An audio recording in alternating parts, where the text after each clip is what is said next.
Property sourcing is ridiculously complex in terms of what's expected of you from start to finish. I live with that pressure every single day. And I think a lot of women are almost afraid to be themselves a lot and just be loud and just be a lot. It's that thing of say no without feeling guilty. And just because you're the one receiving the cash, it doesn't mean you should be just saying yes to anyone. I think I killed the deals because of who I am in the industry. I think the most important thing is your passion and your vision for what you're going to do. You are influencing the property industry. You have to take risks. Sometimes the biggest risk is the biggest payoff. He has raised this year alone £350,000. I don't like that side of property at all.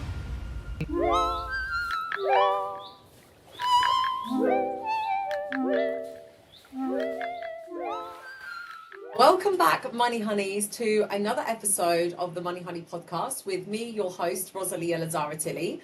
I am so excited to be back with another epic episode, another super Money Honey that I have found roaming around on Instagram. We've been Instagram buddies for a while. So the show today is going to be all about how to raise investor finance and how to raise finance, how to work with finance of all kinds in order to make your property projects lucrative and in order to actually see them through. So I know a lot of people get into property and have a lot of passion for property, but sometimes they get stuck at the money bit. Okay, so they're thinking, well, I haven't got the cash, or I've used all the cash that I possibly can. I've used the equity in my property. How do I raise investor finance? Which lenders do I go to? How do I work with the finance aspect of it? So that is the make or break of any deal, right? So we have to make sure that the numbers stack up and we have to make sure that the finance is accurate. So I've brought today somebody who has absolutely been killing it in this space.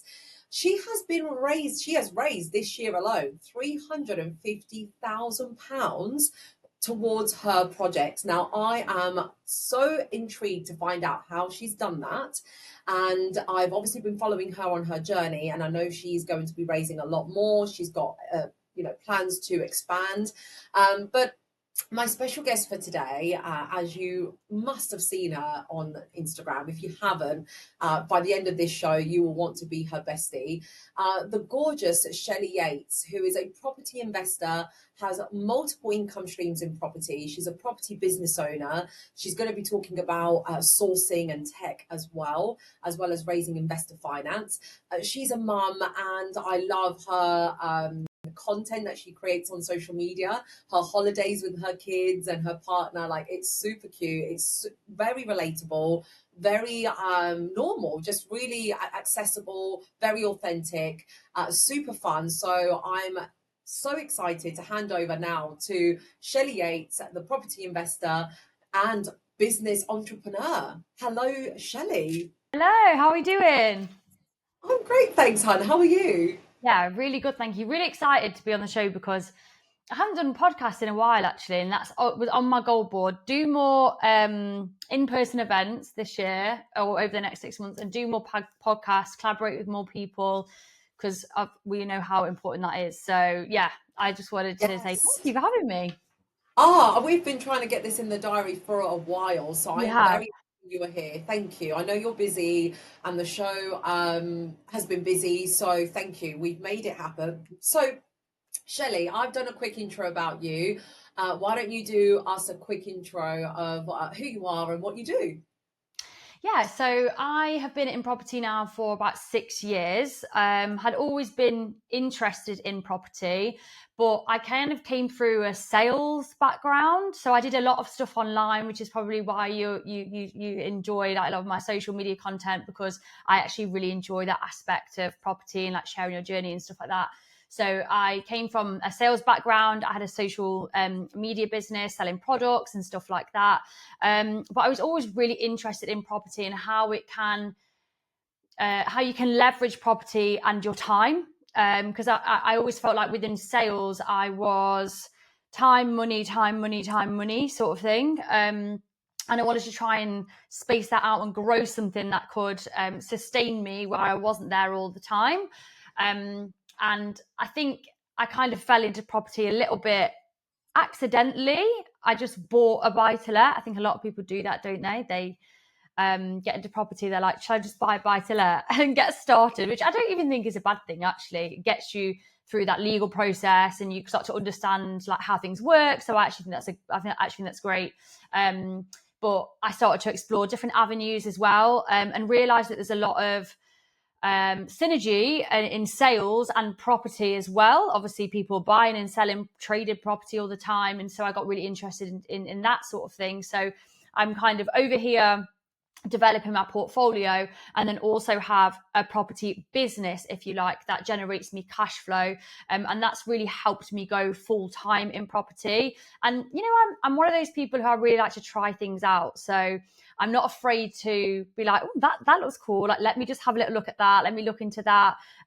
So I've done a few different things. I've got a rent to rent portfolio, like I say, buy to let portfolio, and then a deal sourcing business and software company as well. So I'm kind of doing a little bit, I'm still really early stages, really. Like I say, 6 years in, doing the boring buy to lets, but I'm also testing stuff out and just generating cash flow and stuff like that. And like you mentioned, working with investors as well to purchase property too.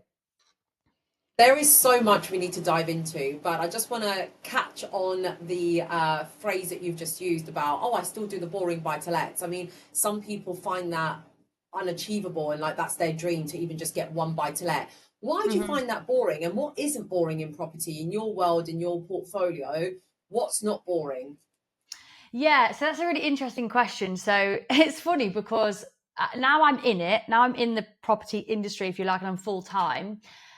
If I'm going to be honest, 80% of it is boring. It's just chasing solicitors, it's contracts, it's waiting for stuff. It actually can be a really, really frustrating industry. And I don't like that side of property at all. But the side that I do like about property is finding the deal, doing the negotiation, figuring out what I'm going to do with the property. All of that, all of those things really excite me. Chasing like an investor lead or closing a deal, all of those things keep me alive in the property world, and that's where like my skill like leans into that, and that's why I like property. But yeah, boring buy to lets, I think it's just I actually like buy to lets. I know I'm saying it's boring, but I do like buy to lets because I think they are quite sustainable. You just need quite a lot usually to be able to come out of say if you wanted to just be a landlord, and nothing else, and you just wanted to have that portfolio, you need a substantial portfolio now. And I like to lean into things that are a little bit more exciting, like edging on a little bit bigger developments now and stuff like that. But I do think that they have their place, and if you get a good deal, they're still really, really good to like refinance out and stuff like that. But yeah, the actual process of buying a property and sorting paperwork out, I absolutely hate it. 80% of it I hate, 20% of it I absolutely love. Well, well, that's a perfect 80-20 rule, as you know, you can apply that to anything, right? So I love that balance. And I think there's, I don't know if I keep using this analogy or not, but I'm going to use it again anyway. And maybe this is the Yeah. first time you've heard it, but I saw Jimmy Carr give an interview I love about, Newbies. yeah, I right. love it. And I love learning from like successful celebrities, and how they've become who they've become, because we usually admire them and, we have so much adoration for them. And he Yeah. was saying, everyone wants to be funny. Everyone wants to be the funny comedian and a successful comedian on stage, but you have to also love the bits that come off stage, like the behind the scenes and the late nights of writing content that doesn't even work, and then you're testing the content out and it flops. You all think that my wonderful career is really glamorous and on stage and everyone just laughs at me and it comes naturally. He's like, but there's so much about my job that makes people quit. And that's the thing, Shelley, like when people get into property, they get sold that glamorous, passive income lifestyle. But then when they find themselves in the 80% of the time in the bits that they don't enjoy, perhaps, then they're like, right, I thought this was going to be different. So what would you say to someone about sticking it out in property or getting started? What's the good, the bad, and the ugly that they should expect with a property business? Yeah, I think really now you've got to be in it for the long run. So I don't think there's any point in just buying one property and that's it. I think if you're going to do it, do it. But yeah, I think just getting comfortable with the fact that you're not going to enjoy every single part of the process, and you've just got to get over it, because life, it's just not life, is it? 100% of the time you can't be enjoying what you do, but I have to take the rough with the smooth. Like, if I don't do these things, that I'm not going to get the result that I want. So I guess I just suck it up and just do it, because I need to do it to move along, and then I get to do the exciting bit again, you know. So at the moment I'm actually at the end of conveyancing on a flip. It'll be my first flip, and it's just taken ages. It just that final bit, I get really frustrated, but I'm like, once it's done, I'll get to do the fun bit again. We'll get to go in and do all this stuff, and I just get comfortable with the fact that 80% of the time you are going to be fighting fires, especially as your business is growing. So I definitely say, as well as leaning into your skill, so I've got a business partner who is, and I've spoken about this on my social media, who is pretty much the exact opposite to me. So I would say lean into your skill, but then find other people that can help support you in the areas that you're not as strong, so that you can shine in what you're doing and then get support with the things that you're not so good at. And that's hard sometimes to let go. I've really had to do that again as my business has grown. Let go and let other people do things, or take the reins on things that you're not as good at. Like tech, we were just having that conversation before. Like, I hate technology. It's funny because I've actually started a property tech business, but I don't know anything about tech. But that's fine, because other people do. So I would definitely say, collaborate with people who are good at things that you're not good at, and lean into the things that you really are good at, and just get comfortable with the fact that things will go wrong a lot of the time, and you're just going to learn through that process, and write it down almost. I would actually say that. So if you go through a business process or a deal, write down the steps, so that next time it happens, you can say, oh, this happened there, that happened there, this is how I overcame it. Because you will forget. You'll be like, oh gosh, this happened last time. So yeah, That is so true. And every deal's different. Like, there was like a deal that fell through for us, and I was just trying to mentally go back through the process of like, where did we go wrong? Like, why was this so unexpected? And I just couldn't put my finger on it. I was like, I don't understand. And luckily, I did have more than one person involved. It was me, my husband, the property sourcer slash project manager, and the finance broker. So between all of us, our memories collated together, we were trying to dissect what had gone wrong. And, luckily, well, I think luckily there was nothing else we really could have done. We did everything right. It was just one of those situations, which is more frustrating, to be fair, because there was no lesson there. It was just like a fluke. Random. It was like, it just is. Yeah, it was random. It just is what it is. But that's how you learn. I'm sure, given the intro that I gave, people really want to hear about this £350,000 that you've raised, because you were going for, in the beginning of your journey, you were buying one property a year. And now you're doing 3 in the last 6 months. Yeah, so just about to complete on number 3. Yeah, that's right. So how did you find £350,000? Yeah, so this blew my mind, by the way, because a couple of years ago, I didn't even realize this was a thing that people did. Until you expose yourself to this kind of information, you're just like, wow, people do that. And I was looking online, as you do, a couple of years back, and I came across people who are raising finance. So up until then, I had used my own cash to like buy a buy-to-let, and do it that way. However, you can actually raise finance through investors, do loan agreements, do joint ventures. And I was like, wow, like, it's not just to refinance or save money. You can also do this as well.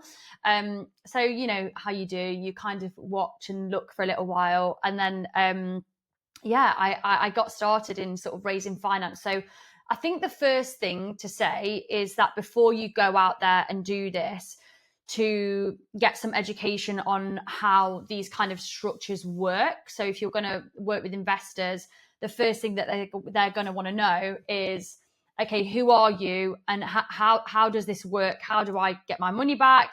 And what's the arrangement going to be? So it's really vital to get some education around that, on contracts and stuff like that. But once you've done it once, again, it's one of the things you do once you're fine. But I really use social media for absolutely everything. I don't go to many networking events. I don't do many in-person things, but that is really just because I'm a mum. So I've got a lot of stuff going on, and I find it really difficult to fit everything in as we do.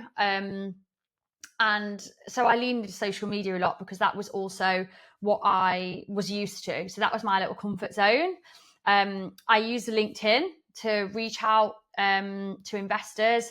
I made a little pitch deck. So I think if you want to raise finance, to kind of say who you are, what you do, or what your vision is, because it's fine as well if you don't have experience yet with working with investors. I think the most important thing is your passion and your vision for what you're going to do. If someone can't see the vision, then they won't know what they're sort of buying into. But people will buy into a vision 100%. I've seen it happen time and time again. So having that's really, really important. So, what's your strategy? How are you going to exit? How are you going to pay the investor back? And just have a little pitch deck that's really accessible on your social media. And to be honest, I just went out there and said, this is what I'm doing. I'm looking to work with investors. DM'd on LinkedIn, spoke to people. LinkedIn I find great because you can obviously filter people by their job title and what they do. If they're an investor or a property investor, there you go. You've got hot leads right there potentially. So I just did a campaign. I started messaging, hi, what are you investing in at the moment? This is what I'm doing. Is it worth a chat? And just doing a really really informal chat, and then moving on to a phone call, where then I would make a decision, because I think this is another thing. We shouldn't just work with people because they're willing to give us money. We should work with people because we feel like there is like synergy there, and what we both are doing really aligns with each other. And if you like them as well, like I would turn down money if I did not like that person, or I did not feel like they were on the same wavelength as me. So that's really important. Just because you're the one receiving the cash, it doesn't mean you should be just saying yes to anyone. It works two ways, for sure. So I would say just start practicing, sending out some messages, talk to people about your vision, and just have something like there that's really accessible on your social media, where people can see as soon as they get on there how they can work with you. I don't know, do you feel like people are scared to do that? Here I am, this is what I'm doing. I find that's what people struggle with a lot. And people message me sometimes, oh, I want to start raising finance, but there's nothing on their feed. Like, would you give money to you? Because I wouldn't. Do you know what I mean? Well, Shelly, I wouldn't have a job if people knew what you know. Like, you are living proof, and you're already living and breathing and taking action on all the things that I teach my clients to do. Mm-hmm. And that's why I have Manuka Media, because I do teach people how to put themselves out there, how to create content that builds trust, how to create content that builds authority and authenticity, because people buy from people they know, like, and trust. So Yep. if you don't go to networking events, and I love that you say that, because I think a lot of people are all of one or none of the other. So some people are all about networking events, but I did a speaking gig the other day at an event, and I said there was about 60 people in the room, and I said hands up in the air who's got a video live today on social media. And me plus three other people put our hands up, and I said, okay, so the rest of you are in this room, and you're only in this room. Three of us are in this room, are global, like literally we are being Mm-hmm. seen. Even my worst performing video is only being seen by 200 people, but that's more than what's in this room. So technically today, 260 people have seen me. And that's the power of social media, is that I'm living online and offline. And if I'm at a speaking gig that I've driven 3 hours to get to, I'm still being productive and still being accessible and visible. Like you say, it needs to be really easy. It's like, boom, I've seen her, I've seen him. How do I work with you? And that's what we do essentially. So yeah, you're right. People are afraid to put themselves out there, but that's my job, right? And there's loads of other people that do what I do. And so people either need to get that help, that there is help out there. And whether you learn, some people just naturally take to it. I think you and I are probably the kind of people that we didn't really have much formal training. We just took to it. We just understood it. We saw social media. We're quite, you mentioned about my story the other day. I'm quite confident. I just, Mm-hmm. whether I fail or succeed, I just do it anyway. but some people will refrain from being that bold. But you're not going to get the results. You're not going to, if you don't talk to people, if you don't DM people, if you don't put the content out there, I wouldn't give money to you. Like, I just wouldn't. This is what I mean, and it really is. Social media really is taking over. That sounds really dramatic, but it is. Like, I don't know how Taken people do over. business. It's How do happened. people do business without it? I just don't know. No, I literally don't know. Okay, so raising investor finance. Obviously, you've done that mostly on social media.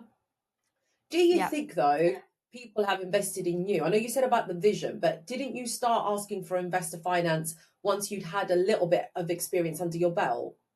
Yes, I did. So, I mean, I just made an account. I got rid of my personal account. I just made an account like 2 years ago, and I just committed to posting on it just the journey. So I definitely think people bought into the idea of that. But I also think that that doesn't stop you. Like, starting today is the best time to start, if not yesterday. So if you just, I always say to people, if you're not sure where to start, just make a video and say, this is actually what I'm going to be doing. Like, introduce it, like almost give yourself permission to continue. Because, it's like Yeah. that stop. What do I say Oh, first? literally, It's so random. yeah. I literally said that the other day. I was like, if you're looking for investor finance and you're looking for people to invest in you, but you have not yet invested yourself, as in you've got no properties in your name, you haven't got the cash, you have got your time rich, not cash rich. So your time and expertise is to source the deal, project manage, Mhm. etc. Then be honest about that, right? Yeah. Then be honest, because no one's going to, because the first question people are going to ask is, well, how many deals have you done? Whereas if Yeah. you're honest and you're on the front foot about that and you're transparent about that, then that investor's going to trust you more because you've told them first exactly what they're thinking. So like you, Shelly, saying, yeah, whatever your journey is, just mention it. Just go online, be like, I've never invested before, but here's my background. I've been an estate agent, or I've worked in construction, or whatever your background. Yeah. That's your superpower. Do you see what I mean? Like, lean into One what you're good at. 100%. And what I see a lot of new people in property do, which is super clever, is if you're a newbie, just document what you're learning as you go, whether you're doing a course or you're doing something like deal sourcing or whatever. Just start in the process of saying, this is what I have learned. Or when you're on the phone with an investor, you can just reference the fact that you've been through this 6-month program and now you know X, Y, and Z, and like you said, I spoke to a couple of investors, and usually they're male, and you do sometimes feel as though there's not like a click. So they basically wanted me to have loads of experience, to which I said, this is actually the first time that I've done this, and I did like get some no's, even though I have like all this journey and whatever. I did get some no's because people wanted to work with somebody more experienced in working with investors within that structure, which I hadn't done. But I was extremely open and honest and said, look, I haven't actually done this before. I've done developments before, I've bought property before, but I'm actually starting this out. This is a starting point for me. So I'm looking for somebody who that works with. So yeah, I think that's important. And also to make sure that the involvement as well with the investor works well with you. So some investors will want to be more hands-on, they'll want to take a bit more control, whereas when you're advertising to work with an investor, also make it really clear what the investor's position is. So passive income, for example, it's passive for the investor, meaning you're the one that's making the decisions and project managing and sourcing and doing all of that stuff. And they sit in the background, and their only job is to receive their interest, basically, which is a Yeah, I setup think that that's I where preferred. yeah, I mean, this happened to us where we had interviewed a few project managers and property sourcers, and I think the majority, based on what we interviewed, were definitely looking for that. Um, I think, to be honest, I'll be really honest. I think I killed the deals because of who I am in the industry. If it was just Okay. Matt, this like finance director working in corporate, hasn't got any time to look, you know, beyond his laptop, I think they would Mm-hmm. have preferred him as an investor. But because we came together, they were like, no, Rosalie is too public, too visual, too present, too I reckon that my personal brand put property sources off because of my knowledge in the Right. industry. Yeah, and I think that's what I think. It's my intuition. I can't lie about my gut. They didn't tell me this. I'm only speculating, but I just can't ignore my gut. These are Yeah. people I know, in the industry.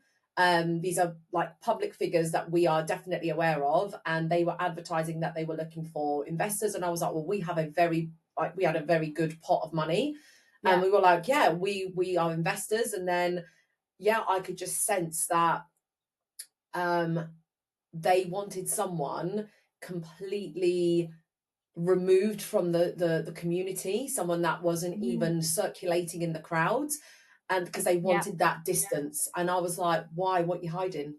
That's what I Okay. took it, because I was like, why?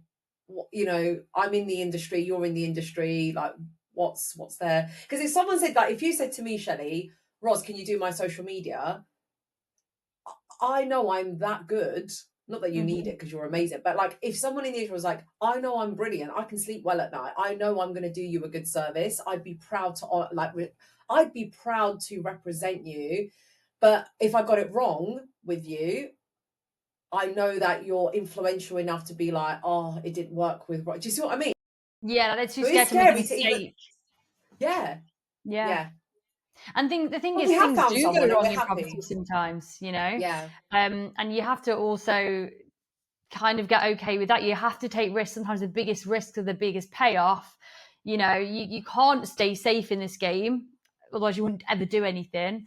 No, But yeah, exactly. But I if get I'm what going you're to put the saying. money in, I want to know what's happening.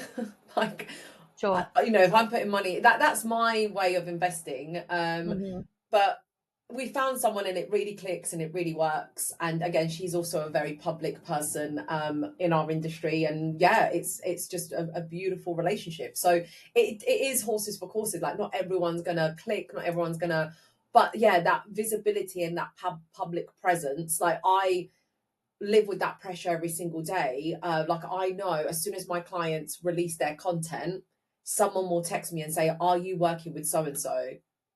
And I'm like, "How do you know?" And they're like, "Because I can just see your name all over it." They're like, "I Yeah, can just tell it's you." And I'm like, that's great. "Yeah, it's me, yeah." But obviously, then that sometimes I'm like, "Oh my god, like that's really visible." Like there's no Hmm. hiding. Like so, No, it's not that on pressure social of like media. I have to perform. Yeah, exactly. You have to perform. You have to be Hmm. on top of it. You have to be because yeah, you have to stay current, I guess. Same with property. Like you need to know your latest numbers, your latest deals, your latest strategy. And things are That's always important. changing as well. Like the market's always changing. People Exactly. are talking about the government and this is happening and interest rates. And I think that's another thing. People always hesitate when it comes to property because they're always seeing stuff in like the mainstream media and, oh, this is happening, that's happening. But actually, all you have to do is evolve with the times and maybe tweak your strategy a little bit. And as long as you stay aware, as long as you're aware of it and can redo your numbers based off of what's happening right now, then you'll be absolutely fine. But yeah, Yes. it's always everything's always a risk. But that's why I have diversified out a little bit. So I didn't put all my eggs in one basket. It's great. Um, Yes. yeah, obviously had my buy to let portfolio recently. Refinanced those, so got some money back out to do some renovations and stuff like that, and repurposing, recycling cash, and then having my rent to rent business, which sort of ticks over, and just having these little pockets of income is super helpful for cash Yeah, flow. of course. Yeah, absolutely. So, there's two topics I want to cover before we get to the end. Yeah. You said you're launching something new, a sourcing tech business. Can you tell me a little bit about that? Yeah, so it's really exciting. So, and this feeds into the kind of property that I really, really love. So, as I mentioned before, I'm in sales, and when I heard the idea of property sourcing and you can trade properties on to investors and stuff like that, that really piqued my interest. So I've been sourcing, selling deals for a few years, but and if you're a deal sourcer watching this, you will know exactly what I mean by this. There is so many. So if you're a salesperson, usually you get given the product, right? You have to go out there and build your list and sell it, however you do that. However, property sourcing is ridiculously complex in terms of what's expected of you from start to finish. You have to, a lot of the time, find the property, usually off market, sending letters, and even just getting a response from a vendor, for example, can take months. Okay. Then you've got to view the property, then you've got to appraise the property, then you've got to secure the property. So all of this stuff has to happen before you even have the product as a salesperson. Okay. Then you have to do the other side of it, which is going to find the investors, managing the deal progression process if you find an investor that wants to buy the property. And it's just really, really long. And the thing of it is, I thought to myself, how can actually, as a deal sourcer, we simplify that process down so much more so that you can do more deals? Because there's like a ceiling, there's like a capacity limit as one person, as a business owner, as a deal sourcer, of what you can do out of all of those things within a month, which limits how many deals you can close. And so we've essentially built a software that connects off-market property. So we'll have hundreds of off-market property on the software. It's like a website, basically, like an off-market Rightmove, kind of. But we work for the buyer, not the seller. So as a deal source, obviously you do that, you work for the buyer. So properties will be displayed on the website. Investors can come in and just view those properties. They can secure those properties. It's all broken down into all the metrics that you would need to make a decision on a property, ROI, rent, price, all that kind of stuff, area, yield. And what we do is, if you're a member, so if you're a deal sourcer, you can either, number one, invite your investors in to the system. And if an investor buys a deal from the vault, it's called, then you will get between £1,000 and £3,000 commission, just similar to what you'd get as a deal sourcer. And you can also upload your deals on there as well. So some people are either better at the sales part, so selling the deal, which would be me. I'm better at selling the deal. Other people are better at sourcing the deal. So they have access to deals, they secure deals, but they struggle with their investor list. They can advertise their deals on the vault. They could submit it as a member and somebody else could sell it and they would split the fee. So even if you're more of a sourcer or more of a seller, it just gives you access basically to volume, which is what I think we struggle with as sourcers, as salespeople. If you haven't got the product, you haven't got a sale, and if you haven't got the people to buy it, you haven't got a sale. So it's like, how do we bring those two things in?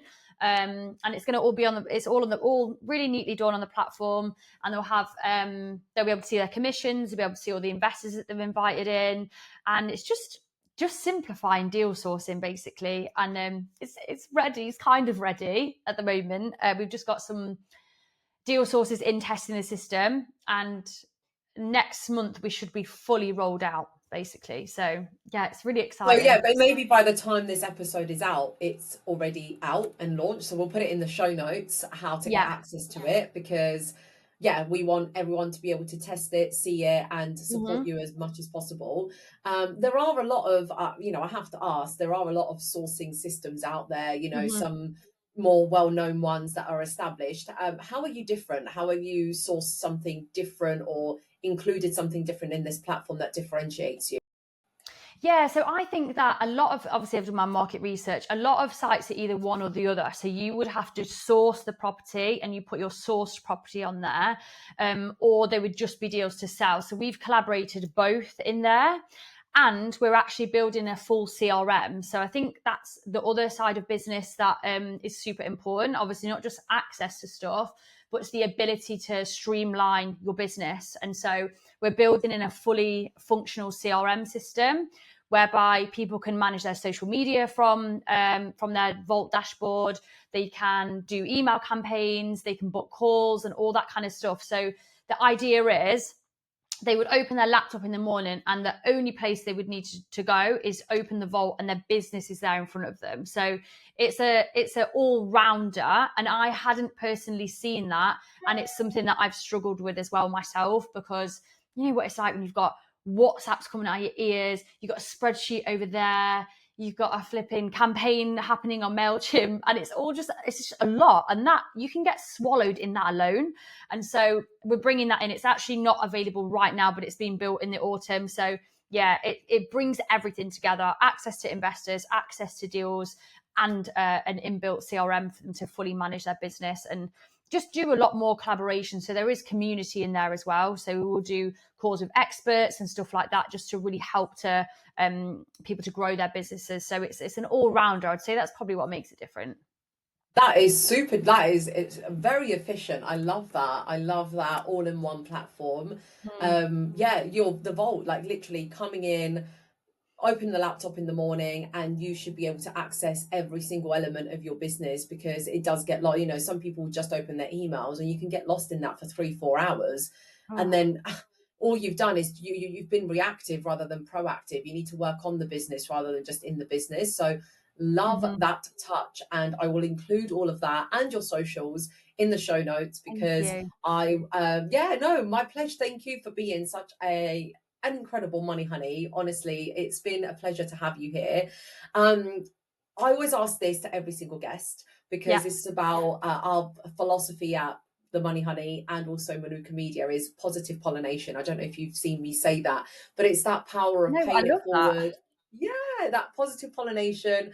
The analogy of the bee that I always use, because everyone's like, oh, why the bee? Is that your favorite animal? And why yellow? Well, how I see it is, the property industry and the finance industry, there's a lot of independent people, independent financial advisors, mortgage brokers, property sources working on their own. So we're all pretty much working on our own, right? Because that's what little bees do. Like they go on, they usually, when you see a bee on a flower, it's on its own. It's not like a massive group together pollinating, but they work on their own, and then they go to a hive, and Mhm. collectively that's how the honey's made. And that's how I see us in the property industry, is that we're all busy working individually together, but you are influencing the property industry. You, Shelley, are making a dent in this economy as Yeah. Shelley, but collectively we're all doing it together. So I love that's that. the yeah, so that's the element of positive pollination. So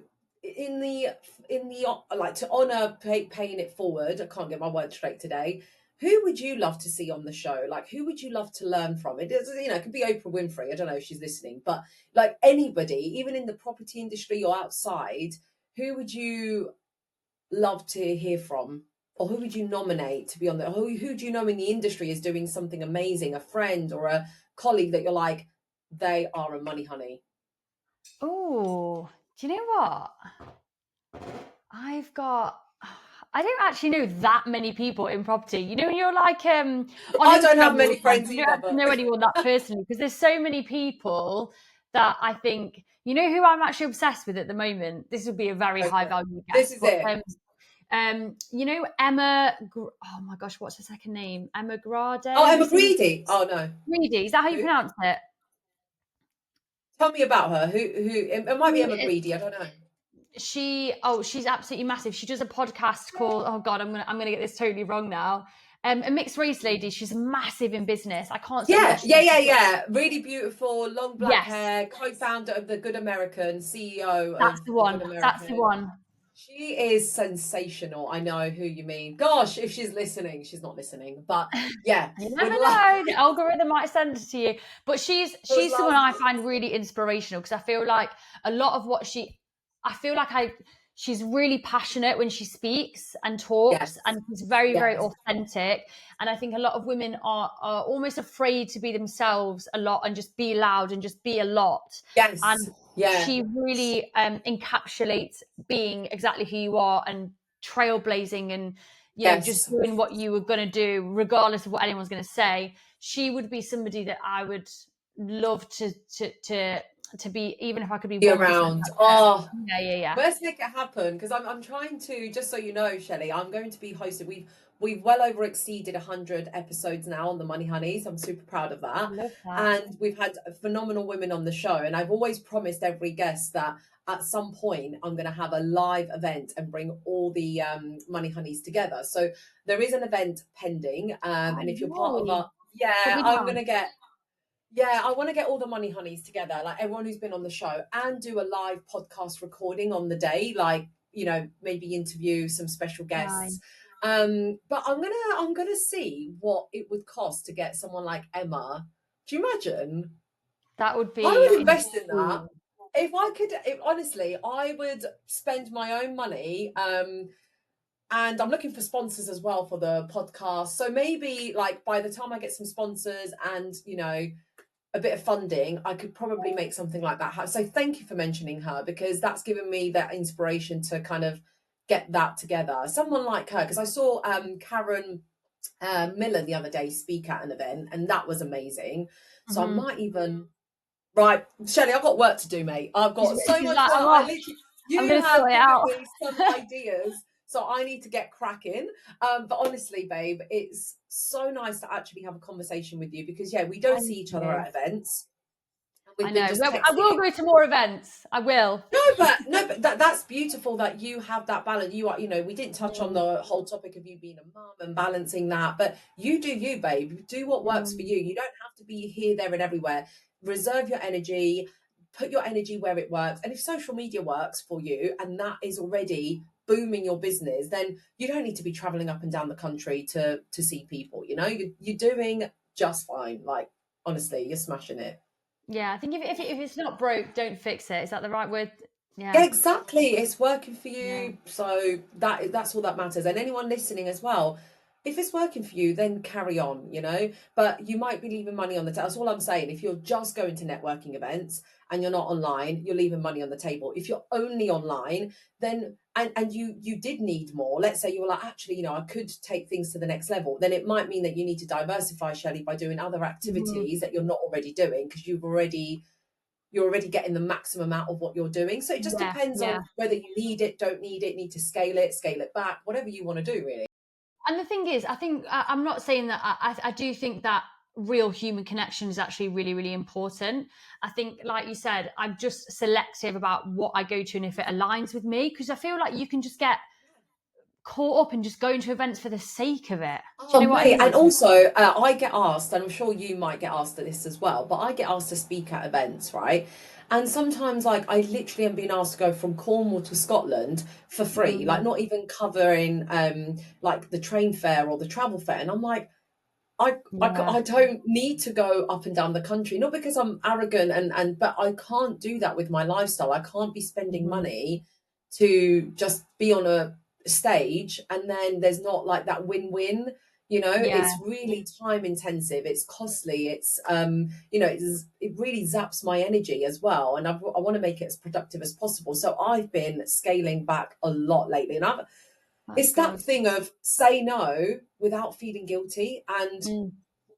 that was it. It was like, sorry, I can't come, or sorry, I can't build your business. I can't help you make money for Mhm. free. Do you know what I mean? Like, I sometimes saw it's you having that mention that. conversation.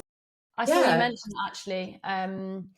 And I think that's such a great skill to have, because it shows how like firm you are in what you're doing, and whether something aligns or whether it doesn't align. But this year, the start of this year, my word was no. Yeah, My word it's for a the year was word. no. No That's it. is a full sentence. Yeah. No is a One, full sentence. That's it. so You don't need true. to adjust any other words around it. It's a no, and that it just doesn't work. Leave it there.